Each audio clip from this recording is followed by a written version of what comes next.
am out at a commercial job with two new guys. So I am in the middle of training two new guys, and we're out here at a church cleaning one of the last rooms.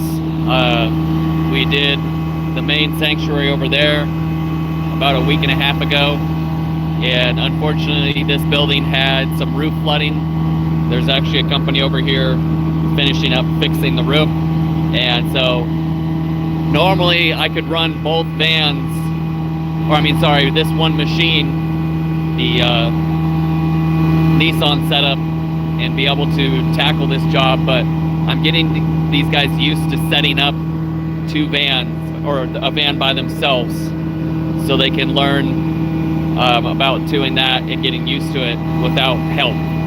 Hello there, whoever's in here. I can't see your name, but welcome. So I got the Ford here and the Nissan. They're both running them. So this is basically just one large room. So get through here really quick. So we got it set up. They're both wanding. They vacuumed, pre-sprayed, and ran the CRB over this, and made quite a difference. So this carpet's actually shaken up really well. So I'm pretty impressed with that. And so they're both just doing a side, and then that little cover right there, they're going to be meeting up right at that point, kind of their halfway point, so they can kind of do 50-50 of the job. This side is a little less dirty than the other side here, but this is the fellowship hall, so food and drinks, kids are in here constantly, and so it gets pretty soiled. So they already came by and took a look at what was going on and was excited to see how well it's cleaning up. This carpet definitely hides the dirt pretty well, but you can see that nice transition there where he's stopped one of his paths, and so it's turning out really well. Welcome in for those that are watching.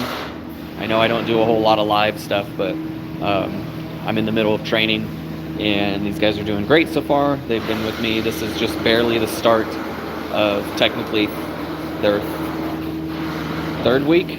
Kind of a little bit less because of Thanksgiving and whatnot. So not really full on starting of third week technically, but we've been getting a nice blend of residential and commercial, so they're getting to learn both of them and working on getting technique down and all that stuff. And so I'm just watching them both and helping them as needed, but also trying to step back and let them handle things on their own, so they can get used to it. And that's kind of what I do when we get to the second and third week, is get a little more hands off and let them get used to doing things on their own, since this job is extremely hands off once they're done with training, and they're going to be on their own. So you got to really be good at managing your own time and making sure you're doing everything without having to have somebody watch your back and check things. So usually the first week, to give you guys a little overview that are in here, is a lot of watching me and how I do things. Second week, depending on how they're progressing, I start getting a little less hands-on and let them start cleaning and doing things. Third week, which is basically this week, I will let them kind of basically do just about everything, and then give them pointers or anything that I notice as I'm watching them. And I also show them our system, how we schedule jobs, how we take payments, and send receipts, and all the little things like that through our scheduling software. And then the fourth week is basically I am literally doing nothing besides teaching them mostly the rest of the scheduling software, getting them used to that, and finishing up any questions they may have with chemistry, what I use for specific jobs and things like that. and then they're basically on their own. And then once these two guys are basically 100% in it on their own, they'll be sent out on kind of smallish routes to get used to being on there by themselves. And then once I see that they're up to par and keeping things rolling on their own, then I start booking them, full routes when the work comes in, and keep them busy as much as possible. It's being December, after Christmas hits, it's going to slow down a little bit, but I have some things marketing-wise that I'm hoping to really set a difference than what we've seen in the past, so we can really progress and get to where we want to be. But yeah, this job is turning out well, and you can see that difference, and it's pretty awesome to see a transformation. These guys are doing great. This is the first time they've dual wanded at the same time, so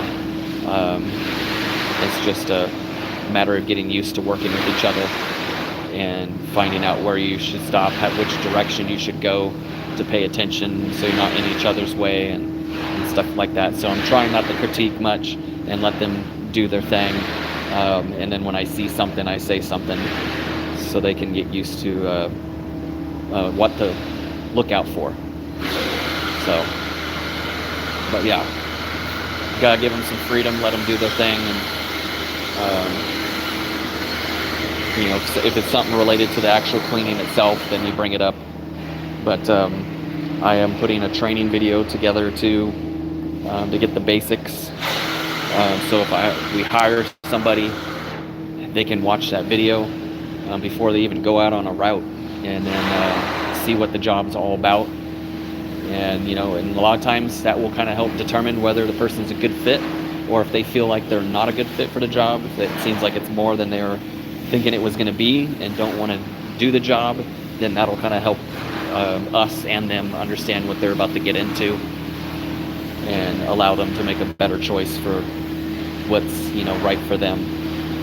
So I am kind of putting together slowly but surely a course on all this stuff, things that can help somebody that wants to get into the industry hopefully get situated better and not feel like something's missing. Hopefully learns a bunch of things. But yeah, thank you guys for those who have watched.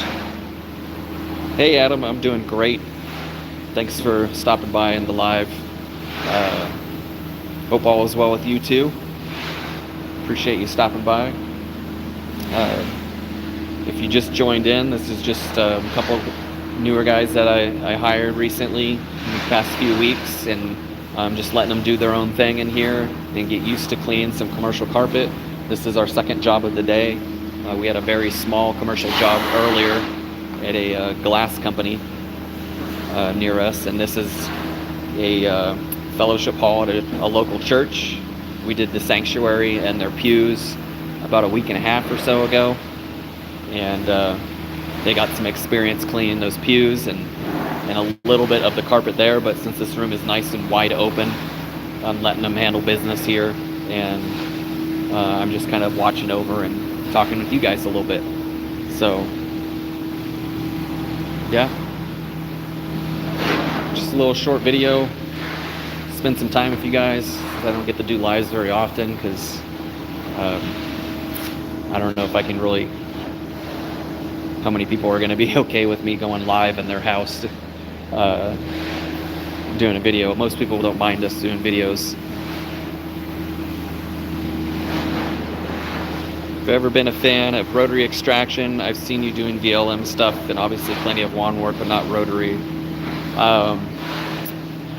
So I do have buffers, yes. I'm sure when you're talking about VLM, you probably saw videos of me using the Orbot to do VLM. I don't have a rotary extractor wand, like I know what you're talking about. I just can't think of the name of the tool off the top of my head at the moment. I know they help, but they're kind of bulky, and I've been able to get through pretty much all jobs without ever having to use one of those.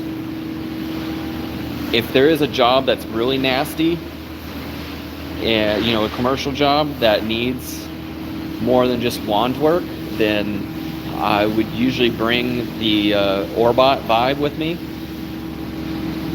Yes, very heavy. And I'd bring the Orbot Vibe with me, and I'd probably pre-agitate the carpet with that, and then run the wand on it, which I know the rotary extractors kind of do both at the same time. We don't get a ton of commercial work to where one of those would be worth it, I guess. When we start getting more commercial work, I might get the zipper wand. Like, that would probably be a good one for this. But unfortunately, those things are like $2,500 or more, I think. I haven't looked at them too recently.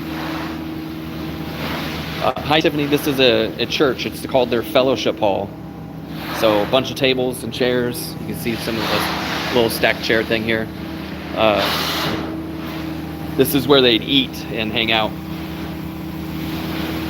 Yes, exactly. I've seen Mark using them too. He likes using, yep, exactly, for the restaurants and stuff like that. So I've been interested in getting one of them. I've heard they do a great job, and be wonderful for open rooms like this, or super greasy jobs like restaurants. Yep. I had a local pizza place I really wish I could have used one at, because we had to use a ton of citrus to break up the oils and stuff from the pizza and grease and all that, and then wanded the heck out of it, and then I ran my CRB over it, and that made actually a huge difference, agitating it with that. But yeah, they look like they'd be great tools to have in your toolbox. But like I said, we don't get a whole lot of open commercial where a zipper is going to be friendly to use, but we do get a lot of, not a lot, but a decent amount of commercial that's more tight corners and stuff. So the wand is probably a little more convenient because you're getting under desks and stuff like that, and therefore the zipper might be a little harder to run those corners. Yeah, I agree. The CRB is great. I don't think I will never ever have a van without a CRB on it, because of course we're mostly residential, so it just makes total sense to have those in every van.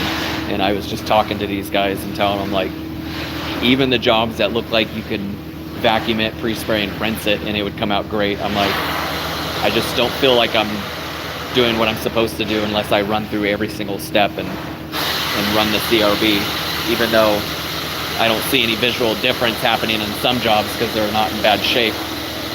I still, like, might as well do it, because you never know. The house could have a lot of pet hair that could be similar color as the carpet, and then you wet it all down and you don't use the CRB to dig it all out, and then you're stuck going over it again, or multiple times, just to compensate for the not using a CRB. So it's a personal favorite too.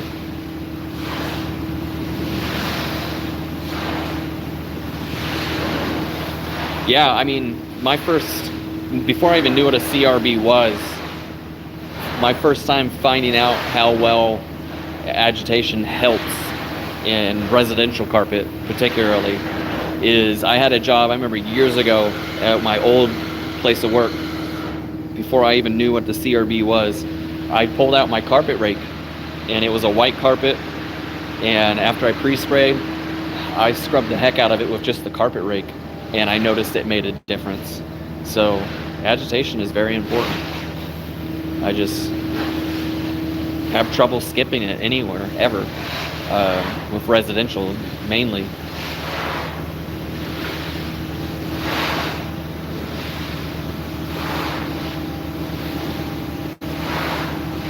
That's it. Yeah. If you think about it, I mean, you're pre-spraying unless you sit there and really go slow with it, back and forth, and let that pre-spray really soak into the fibers. That CRB is getting it in there. Kind of the same reason after you put carpet protectant down afterwards, you rake the carpet, kind of helps set it in and set the pile of the carpet. It helps. So definitely has its place, and since the first day I used it on a dirty carpet, I was sold. I understood the price was worth it and necessary. So I have trouble not using it ever. I've had opportunities that I've technically turned down because they said, if you could do it for this price, just don't do those steps, and you could do it for this price, it'll be your job. And I couldn't really do it. I'm like, because then if there's problems, then it's going to be a complaint on us. And just knowing that we didn't do every step made me feel like it was the wrong move, so I didn't accept the job. But yeah.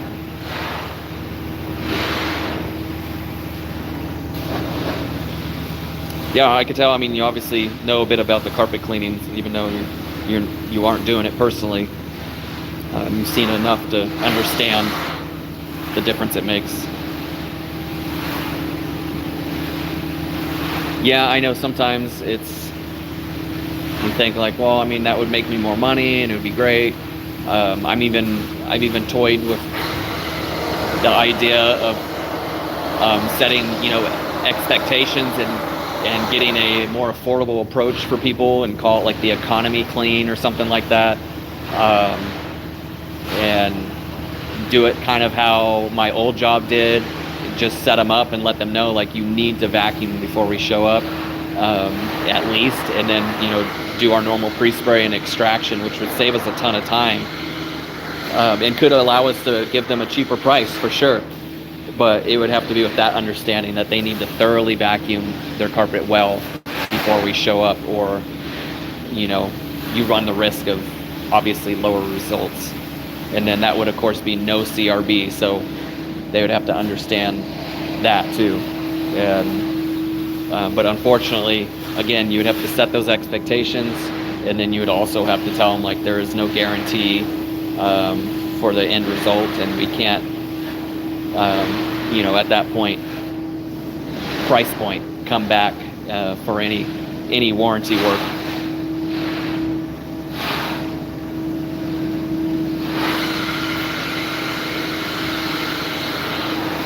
Oh, nice.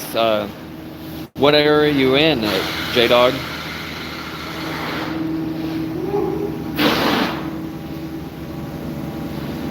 Well, it's never too late to start, dude. I started later than I wish I would have, but we've been at this doing this company for 8 years now, and I should have started when I first thought about it. I stayed at my old company for 9 years, and it's I started thinking about it probably, I don't know, maybe 3 or 4 years in, and just thought that it was oversaturated. There was too many carpet cleaners. How am I going to be able to pull this off? Blah, blah, blah. And it was just excuses I was making to myself to justify not doing it, because my mind wasn't in it yet. And I wish I would have had somebody there telling me to just do it, take the risk. I mean, it is a risk, but if you go out there and handle business, there's work for everybody. There's always going to be somebody that likes you and doesn't like so-and-so. There's going to be somebody that doesn't like me or my guys, but likes so-and-so. And they could be not doing as many steps as us. It's just, you're not going to be able to please everybody. As much as I would love to make everybody happy, it's just not possible. So if it's something that you like, or you think you would like, I would say do it.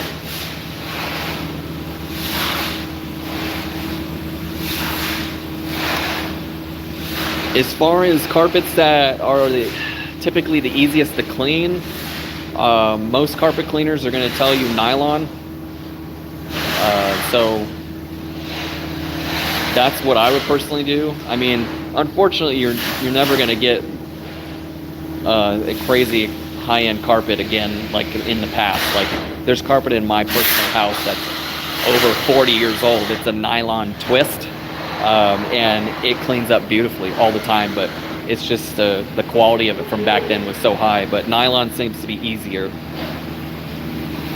You're welcome, Adam. Not a problem. What's expected dry time on this job, do you think? Well, I mean, they're basically doing 2 passes over everything. So, and the bonus in this place is they have the heaters on, but they also have these up here, which have a dehumidifier setting. So it could be lower than I think, but I would assume it's going to start feeling dry to the touch in maybe 4 to 5 hours. I mean, that's typically our average, around 4 to 5 hours. Because we make sure we spend time with extracting, doing dry passes and all that stuff. So usually 4 to 5 hours. Residential is pretty much about the same, but it is December, so it may take a little bit longer.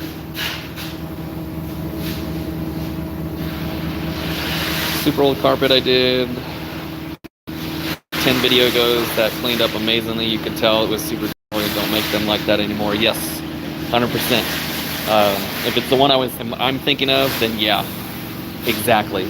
Usually a lot of times I see a carpet that's like a light blue color. There's some that were green, and I believe those ones were nylons, and they're like from the 80s or something like that typically. And anytime I saw those, I was already happy before I even started the job, because I knew it was going to clean up.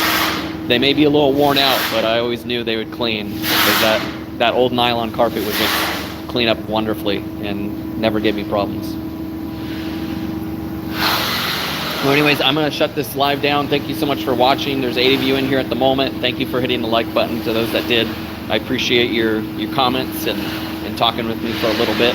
But I'm going to go ahead and close the live out. Definitely leave any questions there, and I will do my best to respond when I can. Oh, dinner time. Okay, you're in the UK. All right. Well, thank you for watching, Adam. I appreciate it. Enjoy your dinner. And you guys have a wonderful day. And then I'll answer this last question. I saw a Truman switch from carpet to hardwood floor refinishing a while back. If I got into doing floors, that would be cool for me to learn. I agree. You should, especially if where you're at has, there's a lot of hardwood surfaces. Definitely learn how to do it. That whole screen and recoat. I've done a few of the jobs, and it's pretty satisfying to see it turn out so well. See you later, Tiffany. Thank you for joining. I appreciate your time. And you have a wonderful day as well. So you guys take care. See you next time.